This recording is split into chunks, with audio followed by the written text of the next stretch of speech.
Here at the Cincinnati Zoo, we go to all lengths to take care of our animals, and sometimes it takes thinking outside the box. I'm here with Dr. Mark Spurbeck. Now, you're a chiropractor. Correct. But for people.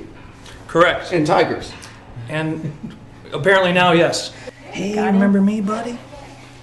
Remember me? So tell a bit what you're doing with our baby tiger.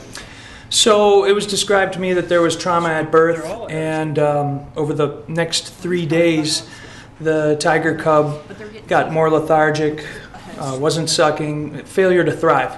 And I was reminded of one of my teachers at chiropractic college who told me that he had twins that were born, and the boy just failed to thrive. And he'd been in the NICU. He spent 3 months in there, and he was dying. And he thought, I'm a chiropractor. Let me look at him and adjust him if he needs it. And he adjusted his C1, the top bone in there. And he said from that moment on, it was just like the child had been born. Wow. He met every single milestone that he was supposed to meet as if he had been born that day. So I thought, well, sure, it can't hurt. So we came over and we checked out the tiger cub and found some problems and performed some chiropractic adjustments. And she slept for like 24 hours after that, and then woke up and started chuffing and sucking. We've had to do a couple follow-ups, but things are looking real good. Well, thank you for doing that. And so I get a sense of that. First off, it's amazing that you also work on dogs and horses, because I got to hear about that. But in this case, or even with the one that was a human baby, does it increase blood flow, or what happens? You know, there's a lot of science behind what really happens with the chiropractic adjustment.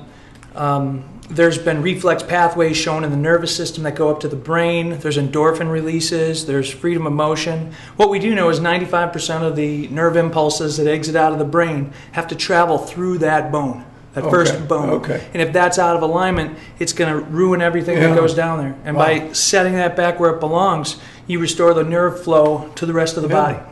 Well, it's terrific. It really is, because it's also non-invasive, because goodness gracious, we don't have to operate. So she's a baby, of course, and you're doing these adjustments, but hopefully you don't have to do it once she's a big grown tiger. Absolutely. I don't want to do that either. As we understand, and if there's soft tissue trauma, it should only take 6 to 8 weeks for those soft tissues to heal. We just want to make sure that everything is lined up properly so that the healing can be encouraged and it can heal properly. I'd never heard of this till knowing you were here with our tiger. Honestly, Mark, terrific stuff, and hopefully ours continues to thrive, so thanks very much. You're welcome. Yeah.